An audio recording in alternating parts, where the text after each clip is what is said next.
I actually want to start with a word about Theresa May, because people will have heard the announcement that she's decided to step down as leader of the Conservative Party on the 7th of June, not as Prime Minister until a successor is appointed. And I think this is a moment to pay tribute to someone with a stronger sense of public service than anyone I have ever come across in politics. I think if you were to choose one word that summed up Theresa May, it would be the word duty. And I think we have been very lucky to have someone who has that strong sense of public service. And I believe that history will judge her much, much more generously than the newspapers have been judging her in the last few weeks. Because with the perspective of history, people will understand that she has had a truly impossible job. And I've said a number of times, I think that her time as Prime Minister has probably seen the British Prime Minister having the toughest job of any leader of the Western world. To have to deliver something as controversial as Brexit with a hung Parliament is a very, very difficult challenge. And everyone in this room will have views about this or that shade of Brexit. But what we've never had any doubt about is the motives or the integrity of our Prime Minister. And that is a gift that you appreciate perhaps when it's gone. And I think this is something that we will all say about Theresa May. And on a personal level, I think she has been an extremely decent, kind, often funny, sometimes shy person, but I think that she's taken a very brave and important decision. And yesterday I went to see her, and what I actually said to her, contrary to some of the reports in the paper, was thank you. Thank you for your service to our country. We've got some difficult challenges ahead. And it was one of the nicest meetings I've had with her, actually, because we were both able to have a very, very personal discussion about the situation facing the country and the challenges that we have. She gave me the very, very great honour of asking me to be Foreign Secretary. And I met last August Madeleine Albright, who was Bill Clinton's Secretary of State, which is the same job in the United States. And she said to me, Jeremy, never ever forget what an honour it is to represent your country. And I have felt that very strongly since the day that I took on this role. The very first world leader I met on my first day in the job was Angela Merkel. And she said to me, congratulations, if that's the right word. Sort of wry German sense of humour coming through there. The next world leader I met was actually President Trump at the NATO summit in Brussels. And I don't think he knew me from Adam, but he said to me, I heard great things about you. Then after that, he actually came to the UK for that famous visit. I remember doing some interviews on the American media, including an interview with Fox News, in which I tried to be as supportive as possible to the President. And afterwards, my Foreign Office minder said to me, Foreign Secretary, just be a little bit careful because British people do watch Fox, and he's not totally popular in the UK. But the next morning, I went to Chequers, and he bounded in and he came straight up to me and he said, great interview. He said, I said to the people around me, I don't know who the hell this guy is, but he's doing a great job. So that was a baptism of fire. But of course, the fire got even hotter when I went on my first visit to Beijing, when I made a very historic and very dangerous mistake. And I think some of you know what that mistake was. For those of you who don't know what actually happened, it was I'd arrived on an overnight flight, and I was with the Chinese foreign minister, and I thought, I'll I'll prepare a little bit of small talk to break the ice. And my two bits of small talk were, number one, he was the Chinese ambassador to Tokyo before, so he speaks Japanese as I do. So first bit of small talk, we both speak Japanese. Second bit of small talk, my wife's Chinese. Just got a bit muddled up. And I thought, well, it'll be fine because the cameras have already left the meeting. No one will know. And I turned around and there was this huge wall of TV cameras. And then what made it even worse was because of the time difference. That was actually 2 o'clock in the morning UK time. So I had an agonizing 6 hours while I knew Lucia was asleep, and I was desperately hoping I could phone her before she heard the news. When I did finally speak to her, she just picked up the phone and went, "Konnichiwa, darling," which is, I think, the only word of Japanese she knows. But anyway, she has a great sense of humor, and and I think that, and I want to talk about this more in a minute, that going around the world and meeting other countries and hearing what other countries think about our country sometimes gives you a rather important perspective, and I think a great deal of hope for the future. But first, I want to talk about the issue of the day, and I'm sure we'll have some questions about it later, which is Brexit. And to understand the solutions in these situations, you have to have a good understanding of the problems. And we are embarking on a great new chapter in our country's history, and I've always believed that we will make a great success of whatever we choose to do. I happen to vote Remain because I was cautious, but I've never doubted for a moment we can make a terrific success of Brexit. But you need to have a very clear-eyed view of the situation you're in, and as well as the opportunities, also the risks. And so there are some economic risks. I met a lamb farmer in Shropshire a few weeks ago who exports 95% of his lamb to the EU.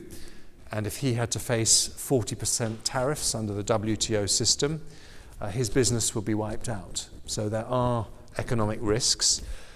But there are also political risks in not delivering Brexit at all, because we are a very proud democracy. Wherever we go in the world, people look to Britain as an example of how a great democracy should function.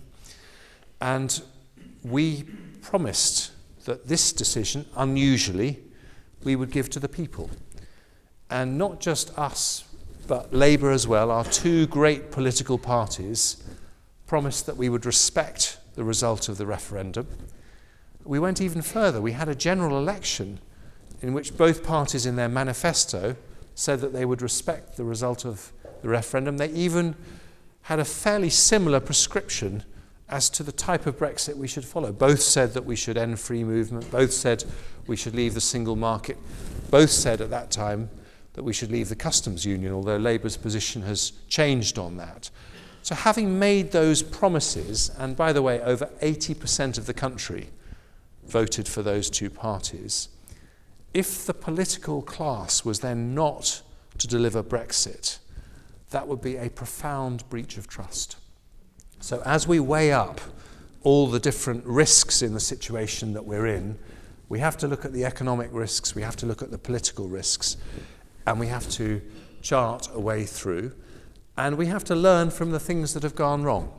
Let me be very frank. So one of the miscalculations that we've made in this process was that, in the end, the EU would be pragmatic, they'd want to do a deal, the Germans would help us out, and we'd end up with a solution that we wanted. That didn't happen. And the reason it didn't happen is because, and this is, I think, one of the reasons for Brexit, as a matter of fact, is because the continental Europeans look at the EU in a very different way to the way that we look at the EU. We've always seen the EU as essentially a trading bloc. If you remember, in this country, I was alive, and I wasn't living too far from here, but I wasn't of voting age. Some of you may have been, but we were voting to join the common market. and we've always seen it as a trading bloc. But for continental Europeans, it is actually a security bloc as well. The EU is the rules-based system that stops big countries invading small countries, as has happened throughout European history over the last 400 years. So for them, if you're a Denmark or a Holland or an Estonia, the EU is a very important structure that gives you your security. And so there's a political element to the EU that we've never had. Now, I think that's one of the reasons why we may in the end be happier leaving.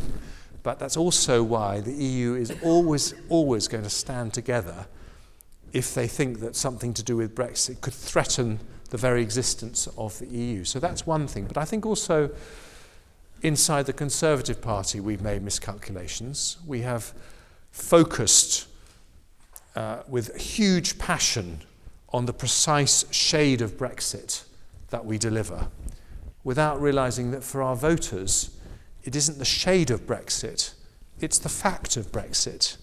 And what our voters want to know is that having voted to leave, the political class have left the European Union. And the anger that I think we will see reflected on the European Parliament elections on Sunday, when the results are announced, are a reflection of people's disappointment that we haven't delivered what we promised to deliver. And so I think Theresa May very movingly spoke in her departure address this morning of one of her constituents, Sir Nicholas Winton, who was the person responsible for the Kindertransport, who was a remarkable man, and he's died now. But he said to her when she met him, never forget the importance of compromise. And we will need to find compromises, not least because we have a hung parliament and we have different views.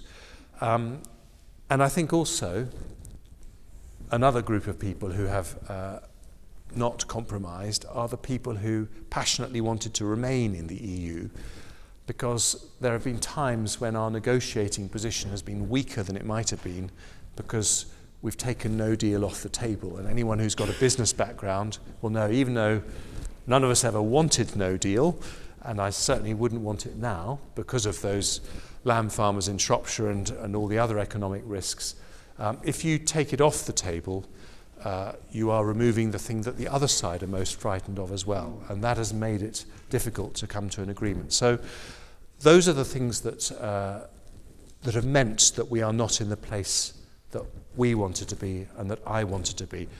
What is the solution? Well, because we really would be the only thing happening at the Haslemere Festival if we started talking about the solution in enormous detail, but I would just bring it down to one simple thought.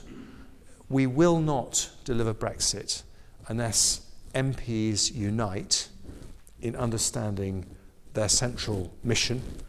And inside the Conservative Party, and I know this is not a party political event, but I just say this to those of my friends here who are Conservative Party supporters, we will not survive as a party unless we understand that our genius as a party, our genius has been that in the 1980s we had Geoffrey Howe and Norman Tebbit in the same cabinet. In the 1990s we had John Redwood and Ken Clarke in the same cabinet. We are now a party that needs to recognise that we should have Jacob Rees-Mogg and Anna Soubry in the same party, because the left of the Conservative Party and the right of the Conservative Party both have essential insights which only combined make us the force of nature that we can be. The right of the Conservative Party, I joined the Conservative Party because of Margaret Thatcher, understands the need for radical change if we're to continue to reinvent ourselves as a country. The left of the Conservative Party understands the need for inclusivity and reaching out to all parts of society, and you need both. Neither on their own will succeed, and we have to remember that lesson. And then we have to unite the country as well. Now, how do we unite the country? Because passions on Brexit run so high. Passions in this constituency, which voted to remain, run very, very high. And I'll say this. If we cancel Brexit, if we stop Brexit, that won't solve the problem. That won't unite the country. That will engulf the country in huge anger. If we were to have a second referendum and the results were to be exactly reversed, so that this time 48% voted leave and 52% voted to remain, then 48% of the country, nearly half the country, would have voted to leave twice. Do you think they're going to just say, okay, it's all over now, let's get back to where we were? No, they're going to be absolutely furious. They'll want a third referendum, a fourth referendum. The way to unite the country is to deliver Brexit cleanly, as we voted for, but then to show the 48%, the people who are worried about Brexit, that this is not the Brexit of their worst nightmares. We're not going to become a country that pulls up the drawbridge, puts down the shutters, says foreigners not welcome. We understand that the great, great triumph of our country is that over the centuries we've been open to people and cultures from different countries, and that has made us a great country. I mean, you know, a long time ago we were just England, and then we opened our doors to the Scots, the Irish, the Welsh, and that turned London into one of the great cities of the world. And then we had the Huguenots, the Jews, people from the Caribbean, people from Eastern Europe, and that has been part of the rich fabric of our country. And the people who are worried about Brexit worry that that will change, and we have to show them that that's not going to change. And if in 10 years' time we've changed our legal relationship with the European Union, but we have not changed our culture as a modern, open, outward-looking European nation, then I think we'll be able to bring both sides of our country together. And then I think we have to give people some hope about the future. Now, when I go around the world as your Foreign Secretary, the thing I notice, and I said this actually at a dinner in Haslemere last week, the thing that really startles me is that everywhere I go, people have a whole lot more respect for Britain than we sometimes seem to have for ourselves.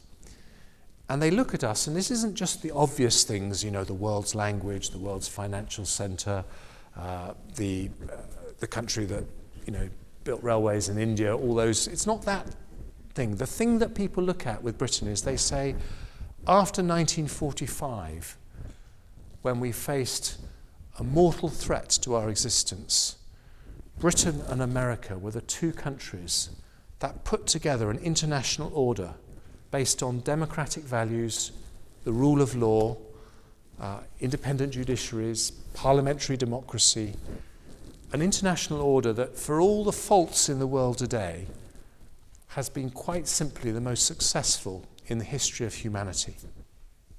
I say that without any shred of exaggeration. Think of the world in 1950. Life expectancy was 48 then. Life expectancy today is 71.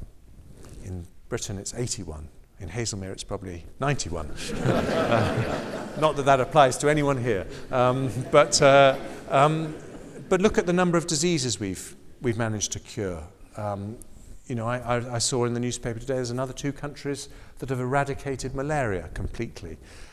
Cures for TB, polio, halving the number of people getting HIV/AIDS, reducing leprosy by 97% since 1995. Huge progress, and the reason for that progress is because countries basically have started trading with each other rather than fighting each other. Now, there are some hotspots still in the world, but overall, this has been a profound change. And people look at the world today, and they say we've got a more aggressive Russia, a more autocratic China, a more autonomous United States, and they say, who is going to stand up for those democratic values, that world order that's been so successful? And they want Britain to play that role. And there is great hope and expectation that when we get through to the other side on Brexit, we will go back to playing that positive, constructive role in the world. And, you know, we've got some great materials to do that with. Look at our economy. Everyone predicted that we were going to be having huge problems, but since 2010, we've continued to be this extraordinary job-creating factory. 1,000 jobs created every single day over the last 9 years. But we've got something else as well. Our prosperity is founded on the fact that we were the first country in the world to have an industrial revolution. That transformed us as a country. Well, since then we've had a second industrial revolution, which was the invention of electricity. We've had a third industrial revolution, which is the invention of computers. And now we're on the threshold of a fourth industrial revolution. In 10 years' time, no one's going to be talking about Brexit. They're going to be talking about driverless cars and drones and artificial intelligence and nanotechnology and the Internet of Things and robotics. Our world is going to be totally transformed. And I remember, I'll never forget a conversation I had with Benjamin Netanyahu, the Israeli Prime Minister. You never forget a conversation with him anyway, but this particular one I didn't forget. Because he said, he was telling me how he's transformed Israel by building up its tech sector. And he said, that could be you in Britain. You've got the best universities in Europe. You've got more tech startups than anywhere else in Europe. We could be the next Silicon Valley. That's our big opportunity. And just like Nigel Lawson back in 1986, he gave the UK, the City of London, he turned it from being an important financial centre to being a global category killer alongside New York. We could do that with high tech and life sciences. Do you know, a quarter of the top 100 best-selling medicines in the world, a quarter of them developed in Britain. Pretty amazing. And we've got so much going for us. So on the economy, in terms of our reputation in the world, and then I think we need to use that wealth to start to heal some of the big social divides that we have. The divides between the haves and the have-nots that have left many people feeling left behind, as others have done extremely well. The divide between the generations, which has left young people worried that older generations aren't prepared to do enough on climate change. They say we're planning to be around in 60, 70 years' time, and we're worried about what's going to happen. So that social divide as well. We've got to start bringing those divides together. And then if we do all that, we have a fantastic future awaiting us as a country. But the single biggest asset that we have as a country, and I think in our dark moments it's so important to have perspective, is our capacity to change, our capacity to reinvent ourselves. Brexit is going to be a big new chapter in our history. But we have had these moments before, not just the Britain standing alone in the Second World War, but the big upheavals of the 1980s, when we changed the industrial structure of our country, the big change when we had to cope with the financial meltdown of 2008. We have been a country, we dealt with the Cold War and all the pressures that involved. We have been a country that has shown time and time again, when our backs are against the wall, we know how to come together, we know how to rise to the challenge. And a lively parliamentary democracy has been part of that.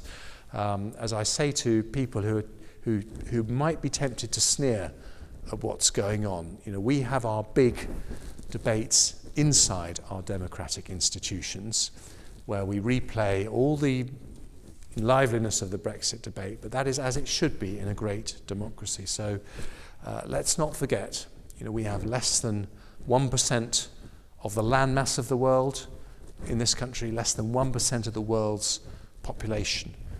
But alongside America, there is no country that has done more to shape the modern world. And if we can show that kind of vision, that kind of imagination for the whole world, we can certainly do it for our own country as well. Thank you very much.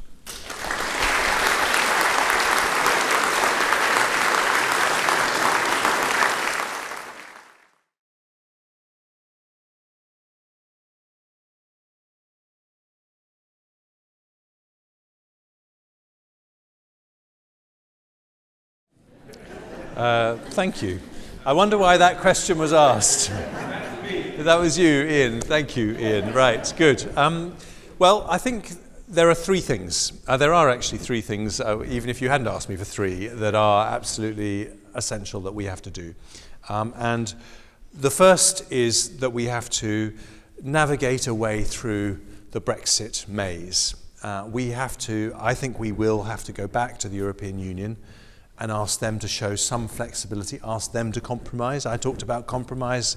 We will have to compromise. I think we're going to have to ask them to compromise, because I don't think this thing called the Northern Irish backstop will get through Parliament.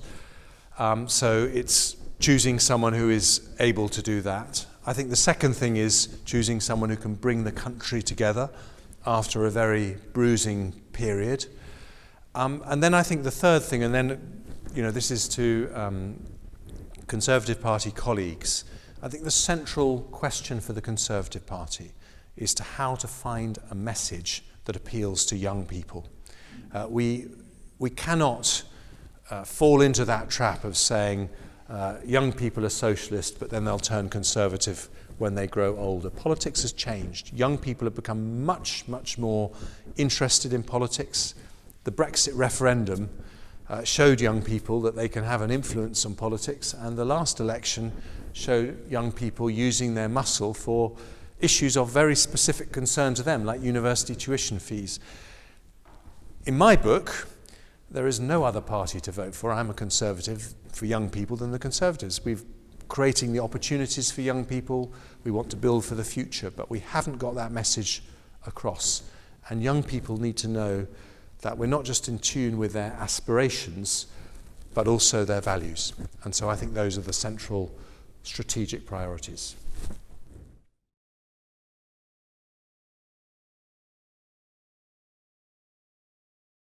Well, the 1922 committee, and I'm trying to remember why it's called the 1922 committee. Something must have happened in 1922, but the 1922 committee is the body that all Conservative MPs are a member of. And so it's the voice of backbenchers in Parliament. And so they are responsible for organising the parts of leadership elections that are done by MPs. So the Conservative Party has a system where MPs whittle it down to the final two, and then the final two get put out to the Conservative Party membership, who then make the final choice. So they're the ones who, I would imagine at some stage today, Sir Graham Brady will make an announcement as to the timetable for the election of a new leader of the Conservative Party.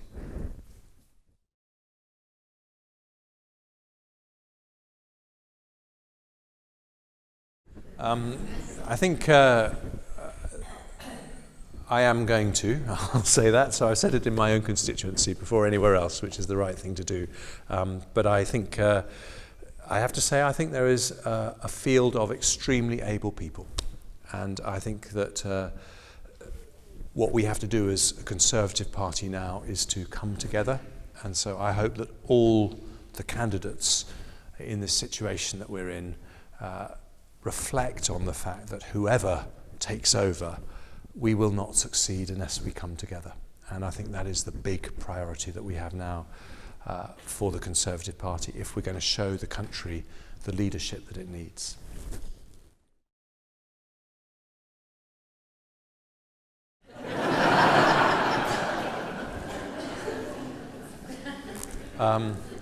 So I tried to give straight answers to every question, but I'm going to say on that one I want to wait and see what the other candidates say before I think through that, because I think people need to set out their stall.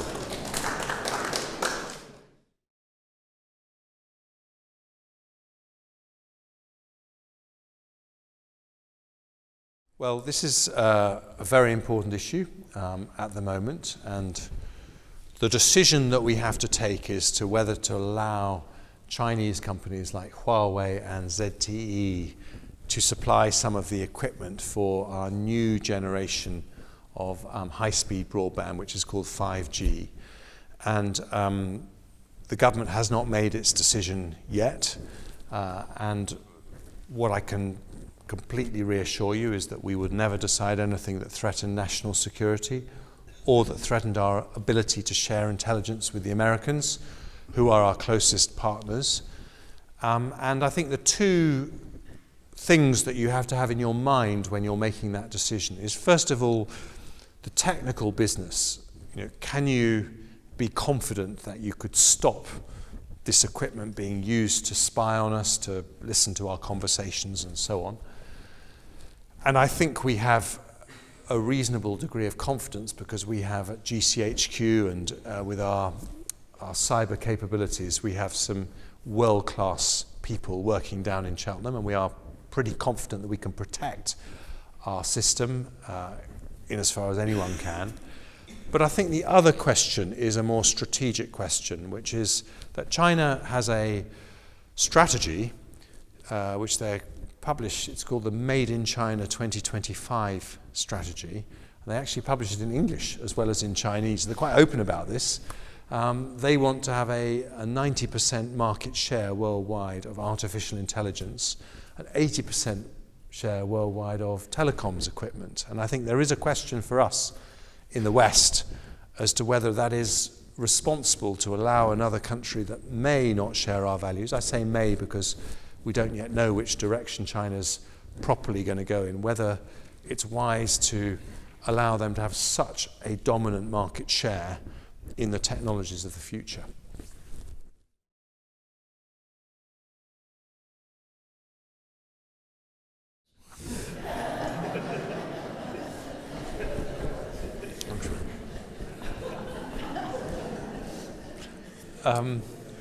More seriously.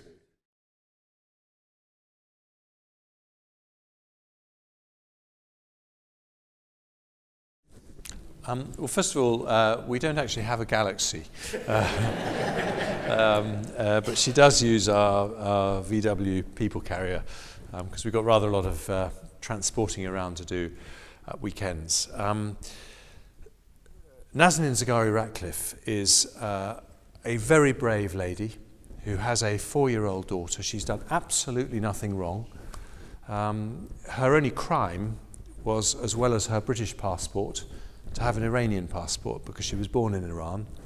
And unfortunately, Iran has a policy of when, for whatever reason, they arrest what are called dual nationals, people who had both an Iranian and another passport, they hold on to them. And they try and use that to squeeze diplomatic concessions out of other countries, not just Britain, that it does this to. It does it to America, other countries as well. And the worst thing about this is that they tell the families that if you talk about this publicly, it's even less likely that you'll get your loved one out. Now, Nazanin Zaghari-Ratcliffe has a very, very brave husband called Richard Ratcliffe, who decided to ignore that advice and has gone public. And that's why the world knows that this is what Iran does. And I have done everything I can to support him, including visiting Tehran on the 18th, 19th of November last year. And I'm afraid I have not made the progress that I wanted to make. There's a dialogue, we talk about it, but I think the Iranians know perfectly well that she's innocent. But we've not made the progress that I wanted, and I'm just going to keep going. But it's a very, very sad situation. Last week I decided to change the Foreign Office travel advice to advise anyone with that dual nationality not to go to Iran, full stop, which is a very big step. We don't do that very often at all. But I think that it is a very, very serious situation.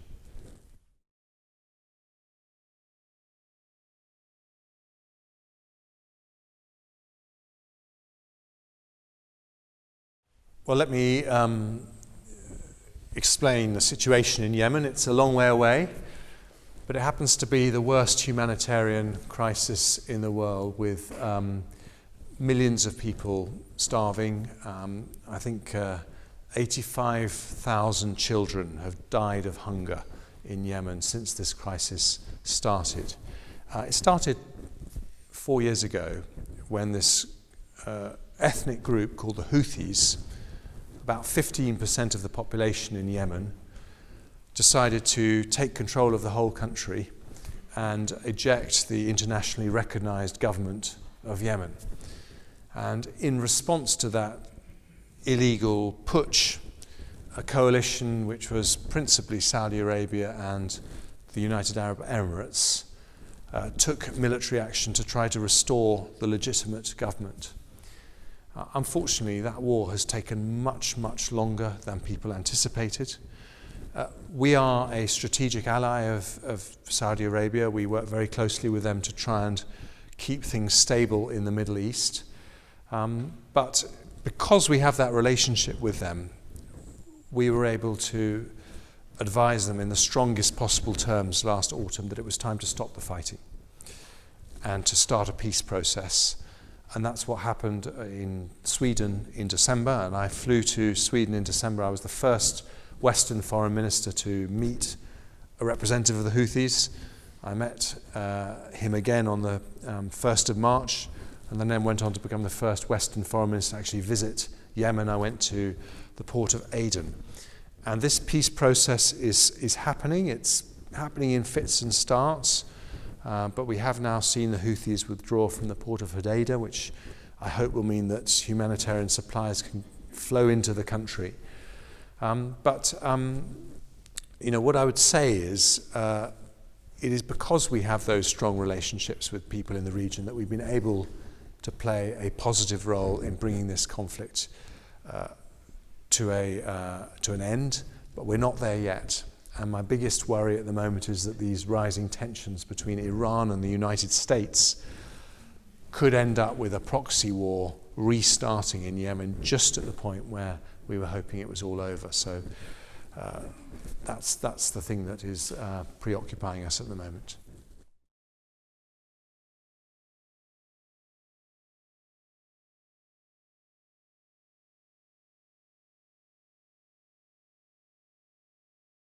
Well, let me, we've talked about the technology issue before and the need to make sure that our critical infrastructure, our networks are safe. And there's another reason why that's particularly important. So when you think of 5G, most people are probably thinking of 4G and 3G, which is the little thing that flashes up on your mobile phone when you're having a conversation. But 5G is going to be a lot more than who we talk to on our mobile phones. 5G is going to be how we start our car, control the heating in our house, turn our fridge on. It's going to be how we do absolutely everything. And that's why it's very important that we know it's going to be safe and secure. But the bigger question is actually about the rise of China. Because within about 10 years, the largest economy in the world, for the first time in our lifetimes, won't be a democracy. So think of that. For the whole of our lives, the biggest economy, the richest country in the world, has been a champion of democratic values. That's going to change. Throughout the whole of the Cold War, when we were worried about the Soviet Union, we always knew in the back of our minds that at least we were a lot wealthier than they were. And in the end, that was probably why the Soviet Union collapsed. But this is going to be different with China. And I believe that we will not be able to stop the rise of China, and we shouldn't want to stop the rise of China, because even when they overtake America, their wealth per head, their GDP per head, will still only be a quarter of American levels. And of course they should want to lift their people out of poverty, and there's still a lot of poverty in China today. So we have to find a way, as China rises, of finding an accommodation with China as a great power, and making it clear to them that we welcome China's rise, but we will always defend our values.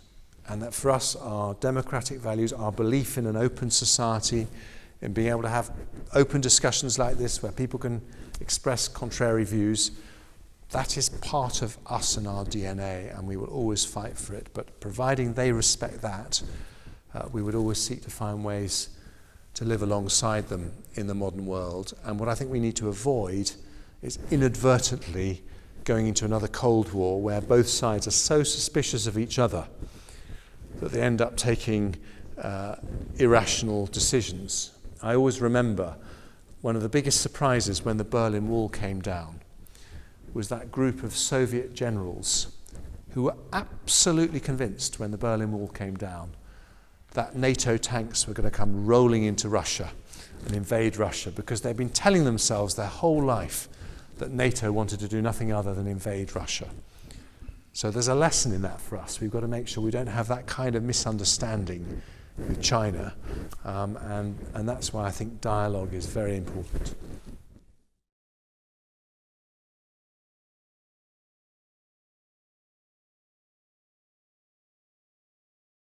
Well, I think it's very important, as I said earlier, that we're able to show young people that they have an exciting future as a European country, and I think that it would be an important thing that people can travel freely to Europe, study in Europe, and in terms of the ability to work in Europe, that will be a reciprocal thing. But I can say that I think that it's inconceivable that we are not going to want to create space for Europeans to work over here, because we need them for our economy. So I am confident that we can build a future where, providing there is sovereign parliamentary control over our immigration policy, which I think is what people voted for, that we will be able to be best of friends with our European neighbours. And the kind of relationship I would like is the relationship between Canada and the United States, or Australia and New Zealand, or Switzerland and Germany, countries that are neighbours but the greatest of friends, and I think that's what we can achieve.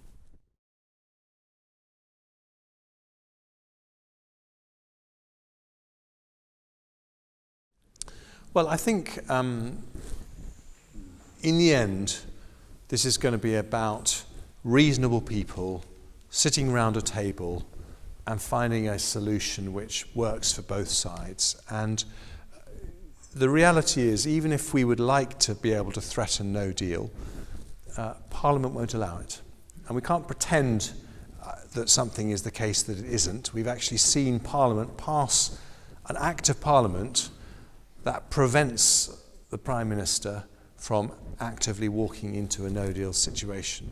So we have to approach this differently, and we have to say to Europeans, look, we have got something we have to deliver, but you've also got a problem if we don't, because you don't want the shadow of Brexit hanging over the whole of the EU in the years to come. You want to resolve this, you want to move on to a different relationship as well. And I think it's in that spirit that we need to sit down with the Europeans and say, look, we are committed to a soft border on the island of Ireland, and we can find a way to guarantee that, but we won't be able to accept having to stay in the customs union until you give us permission to leave, because that's not parliamentary sovereignty. So I think if we have that discussion in a reasonable way, then I think there's a good chance that we can find a way through the impasse. But I don't pretend it's easy, and I think it's very important to be honest with people, given what's happened before. This isn't going to be an easy process, but I think that is the best way to resolve it.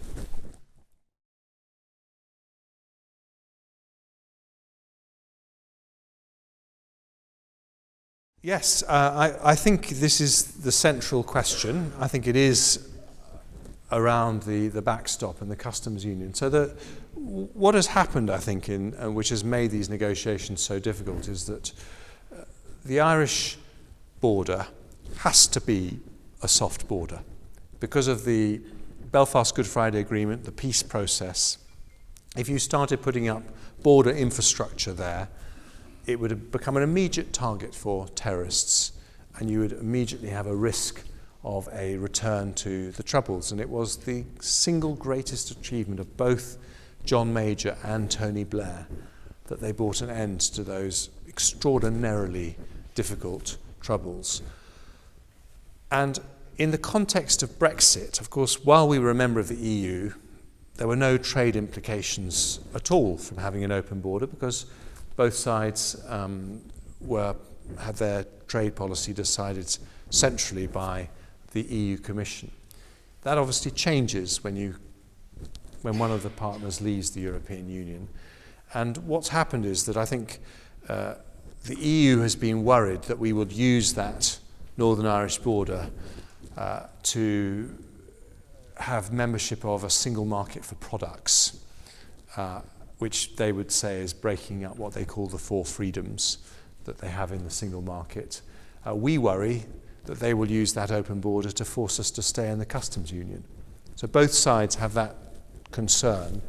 I think the way to solve this is to say, look, let's reaffirm we are both committed to a soft border, an open border on the island of Ireland, and let's resolve that issue by negotiating a trade deal that respects the integrity of the single market, but doesn't require the kind of checks that would mean that we would have to be part of the customs union. I think there are models in other parts of Europe. I think the Swiss-French border is a pretty soft border. Switzerland isn't part of the customs union. If you're a factory exporting stuff from Belgium to Geneva, the checks will be done online and then at both ends, and they're not done at the border. And I think only 1 in 50 lorries, from what I've heard, is actually stopped. So I think there are other models that can work with technology. I think that's the long-term solution. And I think with goodwill on both sides, we can get there. Jeremy, I'd like to thank you very much on our behalf for coming today and for giving us an entertaining talk and answering all our questions. So Thank you. Thank you so much. Thank you, Hamish. Thank you very much.